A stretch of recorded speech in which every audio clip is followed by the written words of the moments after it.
All right guys, this week we're here in Estonia. We're here at Lala for the European Disc Golf Festival.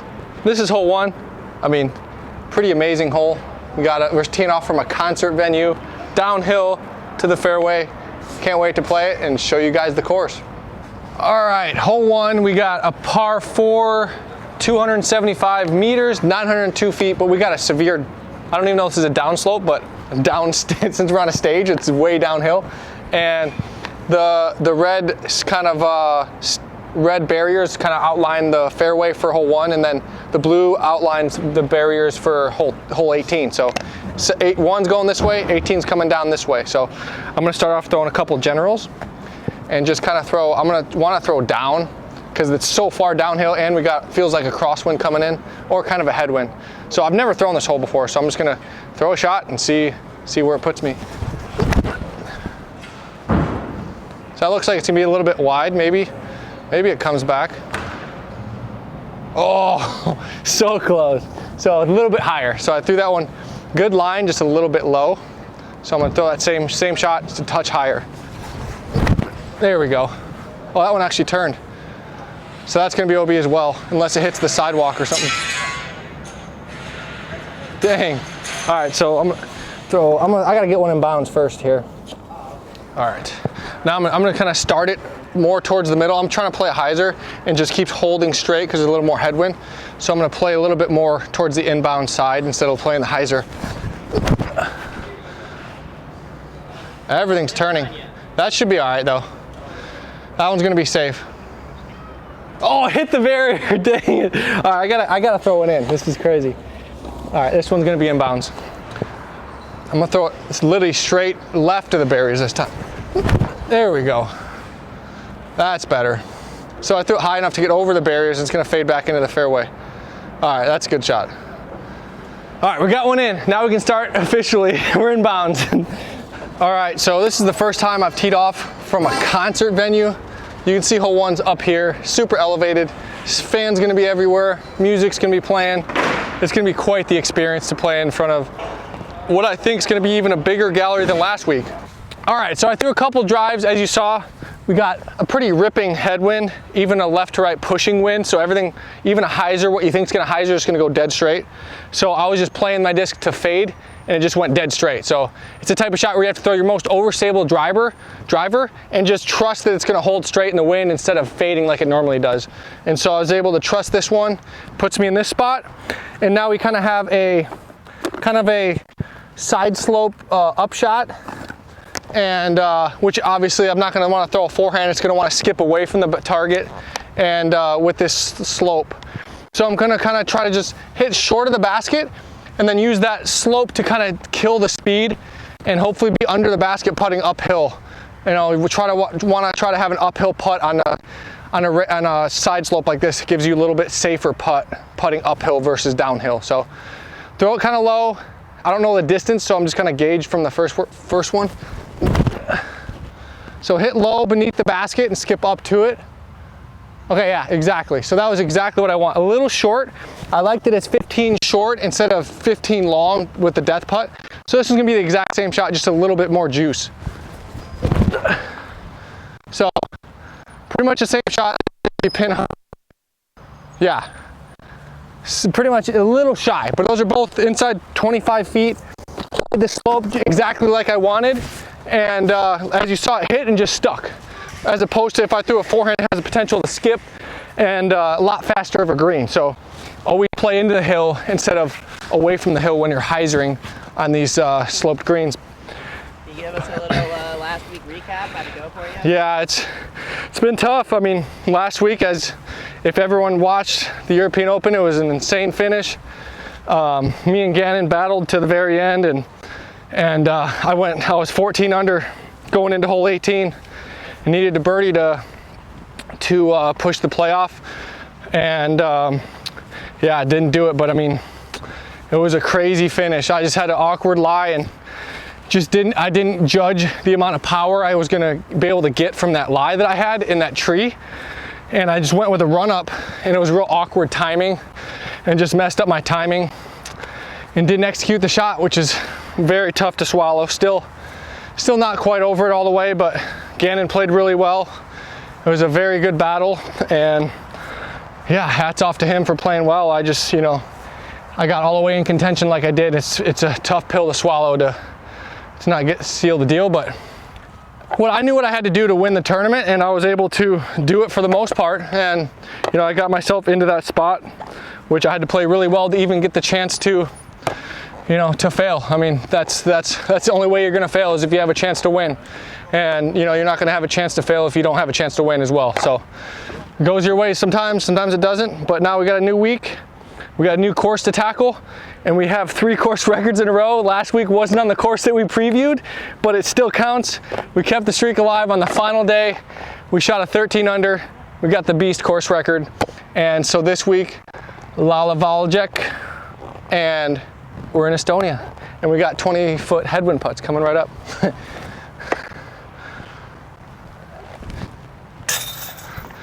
So yeah, left ourselves underneath the bucket, and as you can see, it's a lot safer putt. You know, you don't want to be anywhere up towards that out of bounds. You know, I'd much rather be 25-30 short than even 15-20 up above the basket. It just brings so much more crazy rolls and stuff in play. And to elaborate on what I was talking about the European Open, since it was such a big moment, obviously hole 17 was a super crazy moment. I parked it, put the pressure on Gannon, and was able to, you know, he got pretty lucky on the drive, and then to hit that post and stay inbounds. It looked like it was going out of bounds, hit the pole, stayed inbounds, and then end up getting unlucky on the roll. So yeah, that's just kind of how disc golf goes. Sometimes you get good breaks, sometimes you get bad breaks, and you never know when it's going to happen. So, but once again, we are moving on. That was hole 1. Pretty amazing shot here. From the arena, par 4 to this upslope green, we got the birdie and we learned the hole, so it's a success. On to hole 2. But yeah, we got hole 2. We got 92 meters, pretty much dead straight, really tight gap. So it's pretty much just hit the gap or die, basically. So almost, it's right around 300 feet uphill, so it's going to play about 320. Really, the only thing that matters is hitting this gap. If you hit the gap, you got to putt. If you don't, you're gonna be scrambling. So let's try to hit the gap a couple times. All right, now I lied. I missed the gap and still got a putt. I hit a tree and got kind of lucky, but I pulled it a little bit to the right-hand side. I'm gonna try one more here. There we go, that's way better. Okay, so that's money. So that second one hit the gap. The first one, I almost hit the gap. Just 2 mid-range shots. And this is the type of hole where this is all a confidence hole. If you're confident in that shot, you're gonna pipe the gap. If you're questioning your mechanics, if you're questioning your disc, if you're questioning all the variables that could go wrong, there probably are going to go wrong. So this is I like to call a mental battle with yourself. If you're feeling mentally strong, you can pipe it. Any doubts, and the gap's gonna feel like it shrinks. And so you know, at the level I play at, I still struggle with that too sometimes. Sometimes this gap feels humongous, and sometimes I'm thinking about my swing thoughts. Hey, you know, how's my arm moving? You know, rotate my hips, all those different things that go into a disc golf swing. I think about those things too, as much as I try not to. But yeah, this is definitely kind of hole that the gap will attack you if you don't attack the gap. So we'll play the first one. I kind of got like a lucky little bounce over here, but it's cool. They got the circle 1 lines pretty big and bold, and then they got the circle 2 lines painted in red. So that's pretty cool for the fans to be able to kind of tell. Yeah, and the bullseye. Yeah. And that's one thing last week that I was able to really notice is my putt under pressure is when you kind of really notice flaws in your game, and I was able to hold strong. My putt was feeling really good. Even when the pressure was at its highest points in the tournament, I was able to make the 20 to 25 foot putts, and when you're battling for a major title, those are the types of putts that can, if you miss those, you're gonna lose and you're gonna have a chance to really win. And I was able to make a lot of those 25 foot high pressure putts to keep myself in contention and having a chance to win. So a lot of positives from last week, and once again, you heard me say it, you know, I just got to move on. that's, hats off to Gannon, played well. And we got a new course to break down. We got a new tournament to attack this week in a new country. So there's a lot of positives and a lot of good things to look forward to. So yeah, that was hole 2, tunnel shot with a trust. All right, par 3, 92 meters, pretty much the exact same distance as the last hole. Pretty much a forced low ceiling, either forehand or kind of laser beam mid-range. I'm gonna go with the forehand. Just seems like it fits that shot shape really well. And just throw my criminal. This is a disc I really trust for this distance of shot. Kind of throw out that white car with some little bit of Annie flat. That's gonna be a little shy. Yeah, so that's about probably circle 2 edge. And the only thing I did wrong there is I released it on like a little bit of hyzer instead of flex and get the distance before hyzer. It just hyzer right off the bat. And that's always gonna cut off on your distance control. This one I'm gonna turn and flex a little more. And it's gonna get that glide, glide, glide, now skip. So yeah, so that one should be, yeah, that's money. So the difference between those two, first one hyzered right off the bat, second one flexed before it hyzered, and it got the correct distance that I wanted. This is a perfect example of angle control and how it actually affects the distance. So the first one, straight hyzer out, and we're still not bad shot, just, got kind of a 30 footer.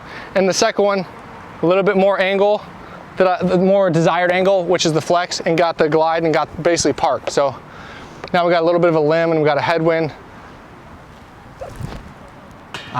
Short, that limb kind of psyched me out. On putts like this, I kind of have a high to low putt, so the limb really kind of gets in my way because I like to start it up nice and high, and you see how close I came to that limb. And so when you're putting like this, I hit it that time. But yeah, so that's just kind of the one. And normally I switch to a spin putt on that one, so that height of that limb doesn't really even get in my head at all, because it shouldn't be in the way, which it isn't. But even if it's in your head a little bit on a putt like that, that's enough to alter the putt and alter your release point, just that little bit, and that can be the difference between a make and a miss. So yeah, we got that putt, 30 footer, and we got the bullseye make. Hole 3, kind of forehand, pretty stock shot, just hit the gap and hit your angle, and you should have it inside the circle look. All right, we got hole 4, we got 112 meters, 387 feet, or 367 feet, I'm sorry. And we got those blue flags is a very good indicator. I haven't played the course, but I got kind of a golf course preview, so I kind of picked a couple reference points that I knew where the baskets were. And so basically, if you throw right at those blue flags, that's going to be about a 20-foot putt from right side of the basket, and then you're just going to be putting straight left from there. So pretty much just throw dead straight, and you'll have a 20-footer. And this shot, I know my aiming point. Now I'm just going to kind of play a feel shot to 367. I'm gonna throw it mid-range because there is OB long. So I know my stock mid-range is, if I just throw it nice, probably 80-90%, it's gonna go 350, 360 right in that range, which is good for this shot. And so that's kind of why I'm going with the mid-range instead of fairway. So let's just throw a nice smooth 80%er. That leaks a little bit left, and I hit a tree. So something I have been doing lately that I don't really like is, like, sometimes I'll come back here and not rotate my hips, and then if I don't rotate my hips, I just kind of throw with my arm and it just kind of launches left. Whereas if I'm throwing nice and pure, I turn my hips and then kind of release my arm with it and hit the line. So that first one, all I did was, everything was good except I just did this. Before my hips rotated and hit the line here, I went boom and then early left. So this one I'm gonna rotate my hips sooner and hit the gap more pure. There we go. Still a little bit left, but so yeah, I hit another tree, so I'm not really liking those two shots too much right now. I'm gonna throw one more and try to get my timing right. There we go, that's a little better. So that's gonna be a little wide right, but so yeah, that's gonna be probably about 40 footer, 50 footer from right side. The distance was good.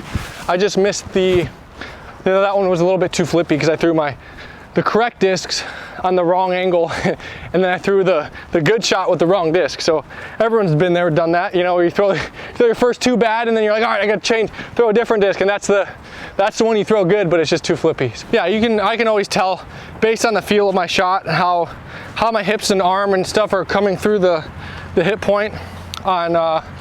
Yeah, those first two just didn't feel good at all, and that's okay. I mean, there's always something to learn. As you guys have always heard me talk, you know, I can find ways to, even when my swing's not feeling perfect, I find ways to make in-game adjustments. I think that's what makes some of the best players in the world, is being able to diagnose when something's wrong and figure out how to fix it mid-round whenever you realize something has gone wrong with your swing. So I hit a tree on one of these. Okay, so it's right there. Okay, so it looks like, yeah, the one that hit the tree actually was not so bad. I'm just kind of learning this whole walking back this way. So this one, yeah, it looks like the distance was good, and just the fact that I turned over instead of hyzering is the difference between being OB right where I'm at and then actually being safe. Because if this same shot would have hyzered, I would have been right over there. So yeah, you know, I just gotta, you know, I got probably 4 more days to practice this hole. So I got a good feel for it now, what it feels like, and the tempo of the swing and everything that goes along with that. So I'm not out here, I try to throw as good a shots as I can on every shot, but it doesn't always work like that. That's not a realistic thing. I always try to talk through my problems when I am having problems on, you know, even if it's just a minor thing here and there. You're always making critiques and always, you know, just trying to get that feel. Disc golf's all about feel and getting that muscle memory dialed in. All right, we got hole 5. We've got another par 4, 207 meters, 679 feet. Haven't played this hole, so it's gonna be a complete guess on where I'm doing, but I see these 2 trees, and I think the play is to kind of throw a shot just short of those, and then we're shooting across kind of a sidewalk and an OB area back left. So I'm gonna kind of try to fly my disc over top of this cement barrier and then flex back at the end. I wanna try to hit the bench, and it feels like it's about 350, something like that, 400. And that's what I'm gonna go with, kind of a felon shot.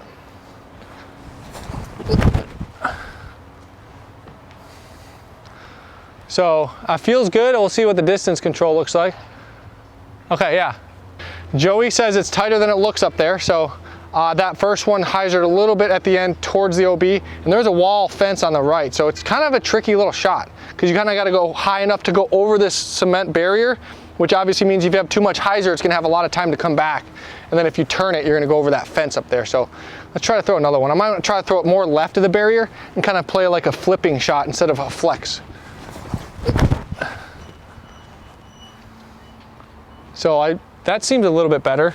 I mean, it might be a little bit, it's a little less close to the OB, but I think I turned it a little bit too much. So yeah, we'll just kind of see where those 2 end up, and then we'll make our decision based on which felon we want to throw, the flippier one or the more overstable one. All right, so we got the landing zone here. The first one, Joey was right. I am pretty close to this OB left. You don't want to be any more hyzer. You're gonna hit the path or something and skip left, but we're in a good spot.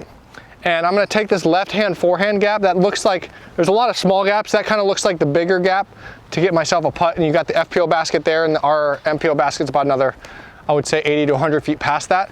But I'm just gonna kind of throw it low. We're probably only like 320. So I would normally throw like a fairway, but I don't have the height, and I kind of have to play the ground action. So I'm gonna go with the driver. Upgrade discs, throw 1 speed faster, because I'm basically throwing a control shot into the ground because I don't have the height to work with from this limb. So throw it into the ground and then play a super overstable disc that's gonna skip. Oh, I threw it way too high.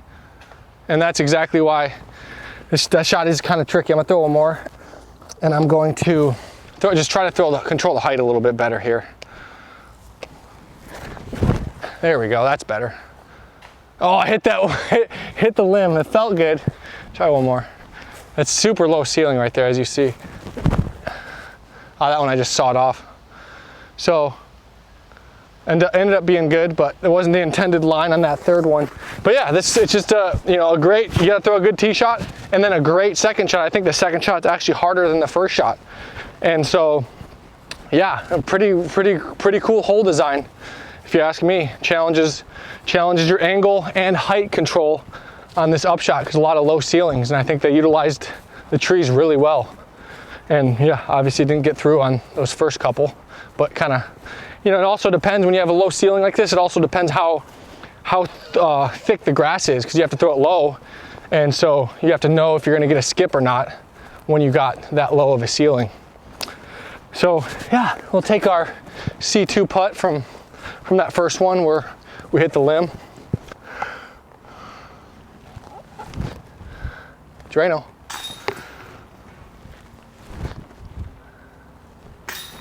Three in a row. Yes, sir. That's how you make 3 in a row, boys and girls. All right, hole 6, we got 187 meters, and what do we got? 614 feet.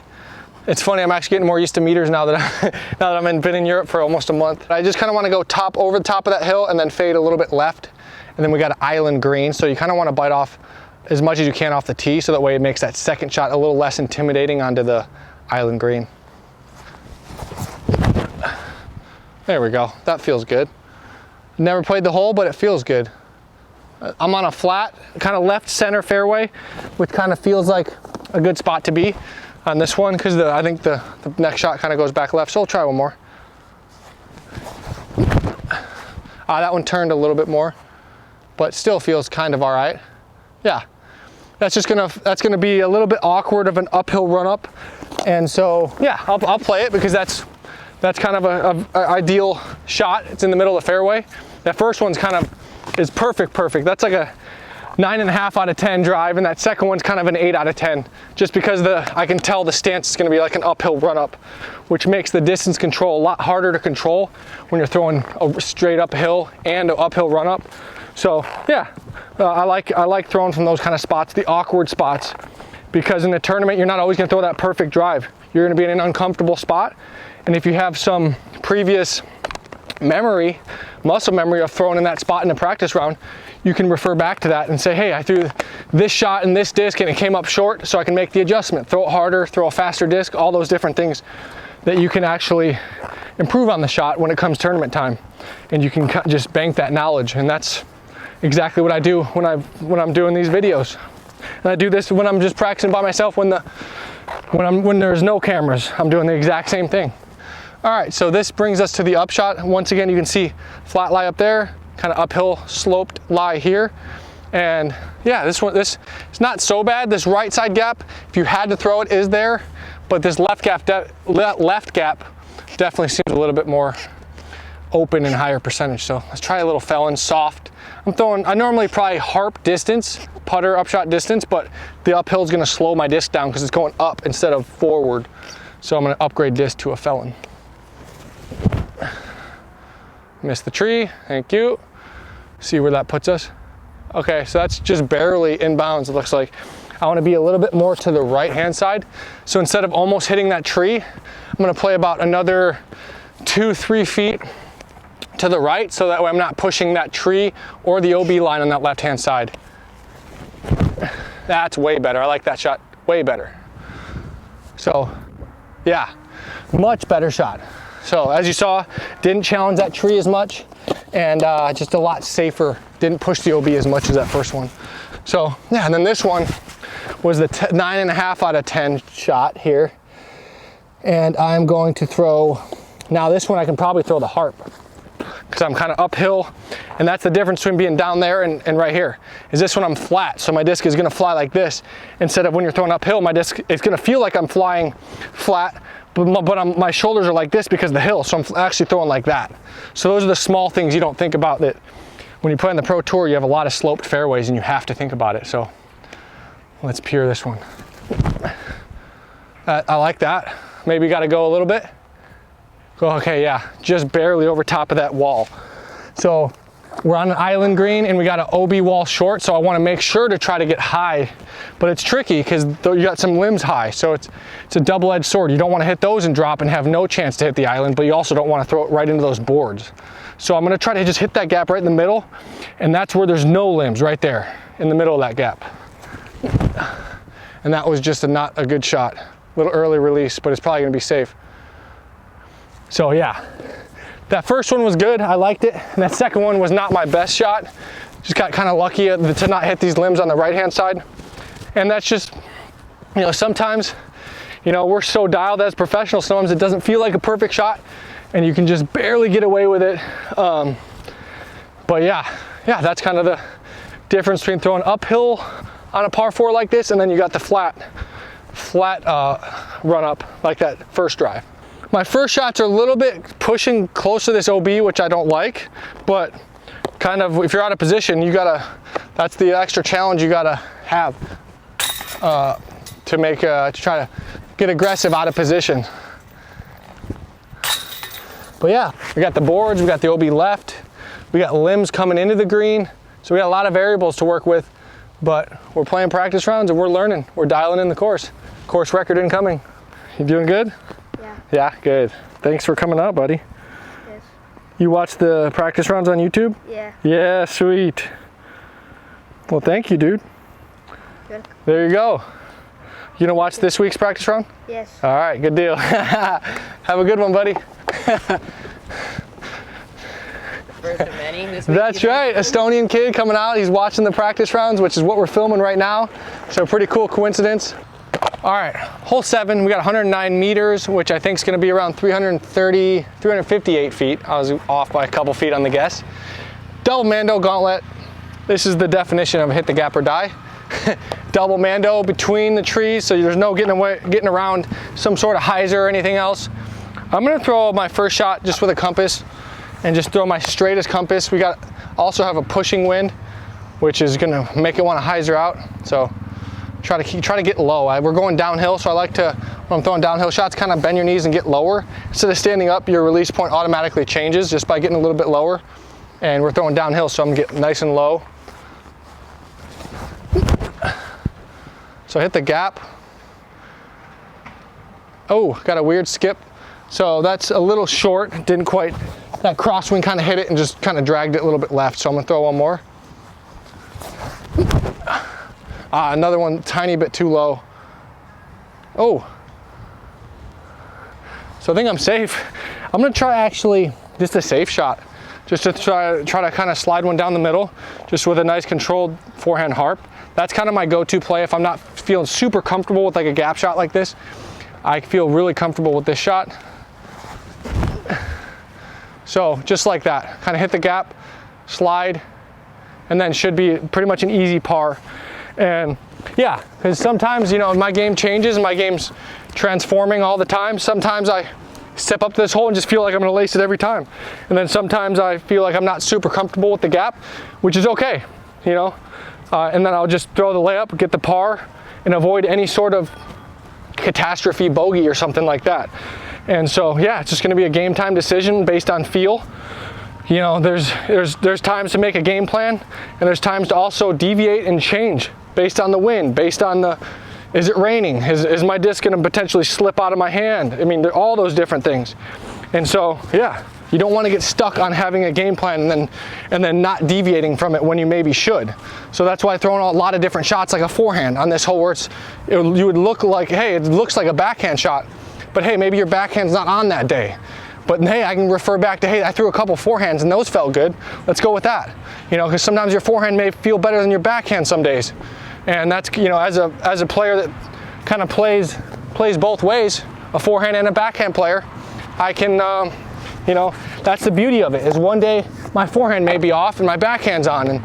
And so, yeah, it's just kind of something that I've adapted over the years. I'm not scared to throw a forehand on this hole just because that's what I'm comfortable with, and there's nothing wrong with that. Kind of go with some circle 2 spin putts.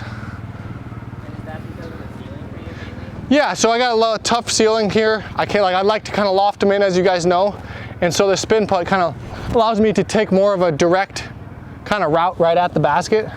And yeah, we're obviously pretty far, so I would need a little bit more height, and those limbs don't allow me to have that height. And I threw another good one over here.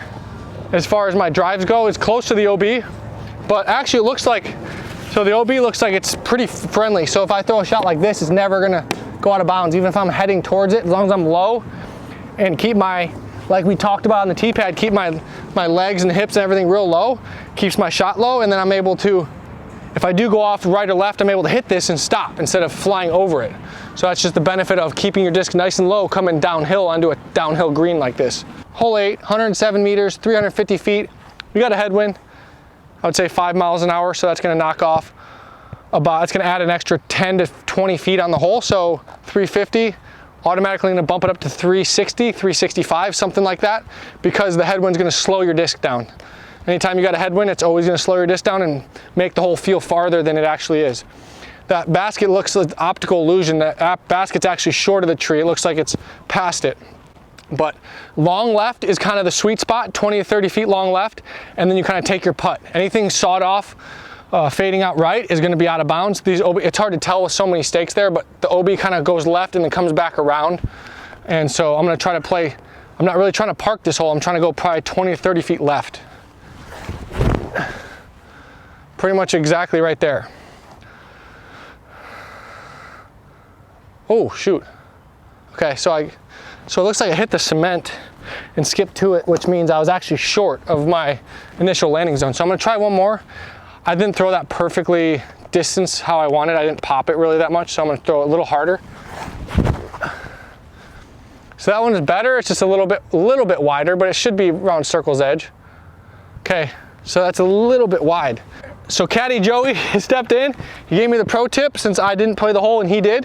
And he says that this right-hand side is a little more, it's more inbounds than it looks. It looks like this right-hand side's all OB until you get to the basket, but it's actually open. So I'm gonna try the hyzer and just try to throw an enforcer. Would have got 360, so throw an enforcer on the right-hand side and almost even hit the tree.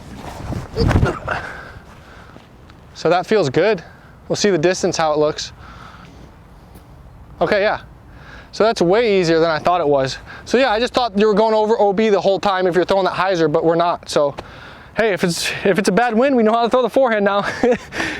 This first one kind of hit the cement and kind of skipped right to the bucket.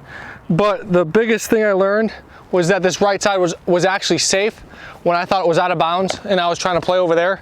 But there's no reason to do that. I can just throw kind of a hyzer, play lawn darts with the basket, and give myself a putt. And you can even hit the tree. Hit the tree is a humongous tree that you can hit and kind of drop on the basket. So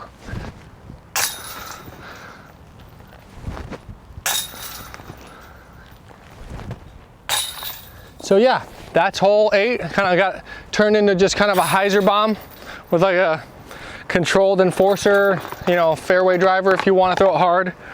And yeah, maybe hit the tree and drop in for an ace. All right, we got hole 9, 194 meters. What do we got? 637 feet.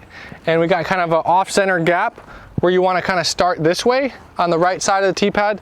Instead of throwing in the middle and bringing this left side tree into play, you kind of want to start on this right side and open up the gap a little bit more. Just trying to throw straight over this tee sign, a little bit of flex on it, and hyzer past that last tree on the back end. So that's pretty much exactly what I'm going for. How's that? Good? All right, so I think that seemed like a good shot. I hit and skipped back left. Should have a good shot into the par 4. All right, so par 4, we blasted a good drive, probably about 500, 450, 500 in that range. And we kind of got like just like a 100, 150 foot slammer. Just kind of touchy shot. Try to give it a little run, maybe make it. Like that, drop in. Oh, so close. So yeah, I'm gonna try one more. I'm gonna try to make it. That was fun. Try one more. This is gonna be a harp, so it's gonna be a little further. Too high.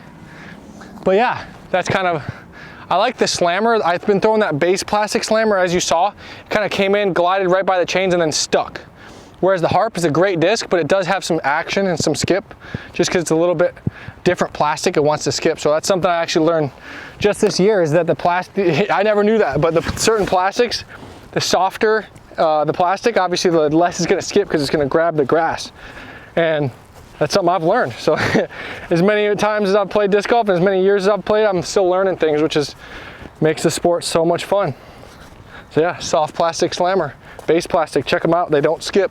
Even when it's that overstable of a disc, it just kind of sticks in the grass, and that's good to have when you have a distance control shot like we just had. But yeah, I've been really liking that slammer for that. Really like the 150, 200 foot range, where I don't really want to, and I can throw it pretty hard because I know the slammer doesn't have pretty much any glide. And so I know when it gets to 150 to 200 feet, it's just gonna want to, you know, dive. It doesn't want to glide after that. So it's perfect for those little short, touchy, you just want to snap it on that forehand line and know that it's not going to glide too much. All right, that was the front 9. This is an amazing venue. Some of the coolest acts in Estonia are going to be playing some concerts this week. This is going to be super exciting. Thank you guys for watching. Let's head to the back 9.